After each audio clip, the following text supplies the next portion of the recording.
ہمارا وطن عزیز پاکستان وہ وطن نہیں جو وراثت میں اس کے بسنے والوں کو ملا ہو، بلکہ پاکستان کی بنیاد متحدہ ہندوستان کے مسلمانوں کی ہڈیاں اینٹوں کی جگہ، خون پانی کی جگہ استعمال ہوا ہے۔ اتنی گراں قدر تکلیف کا اندازہ وہی لگا سکتا ہے جس نے تعمیر پاکستان میں تن من دھن بیوی بچے بھائی بہن عزیز و اقارب سب قربان کیے۔ پاکستان یوں ہی حاصل نہیں ہو گیا، بلکہ اس کے اصول کے لیے لاکھوں مسلمانوں نے جام شہادت نوش کیا۔ کتنی ماؤں کے سامنے ان کے بچے قتل کر دیے گئے۔ یوم آزادی پاکستان ہر سال 14 اگست کو منایا جاتا ہے۔ یہ دن پاکستان کی تحریک آزادی کے شہداء کی قربانی کو یاد تازہ کرتا ہے۔ اس دن پاکستانی قوم اپنے ملک کی آزادی اور خود مختاری کا جشن مناتی ہے اور اپنے قومی جذبے کا اظہار کرتی ہے۔ یوم آزادی پر پورے ملک میں قومی پرچم لہرایا جاتا ہے اور مختلف تقریبات منعقد کی جاتی ہیں۔ سرکاری عمارتوں اور گھروں کو قومی پرچموں اور جھنڈیوں سے سجایا جاتا ہے۔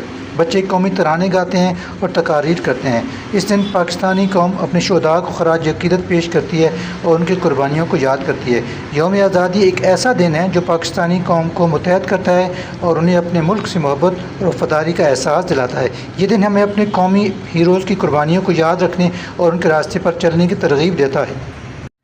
یوم آزادی پر ہمیں اپنے ملک کی ترقی اور خوشحالی کے لیے کام کرنے کا عہد کرنا چاہیے۔ ہمیں اپنے ملک کو ایک مضبوط اور خوشحال ملک بنانے کے لیے متحد ہو کر کام کرنا چاہیے۔ یوم آزادی کے موقع پر ہمیں اپنے ملک کے مستقبل کے بارے میں سوچنا چاہیے اور اس بات کا عزم کرنا چاہیے کہ ہم اپنے ملک کو ایک بہتر جگہ بنانے کے لیے ہر ممکن کوشش کریں گے۔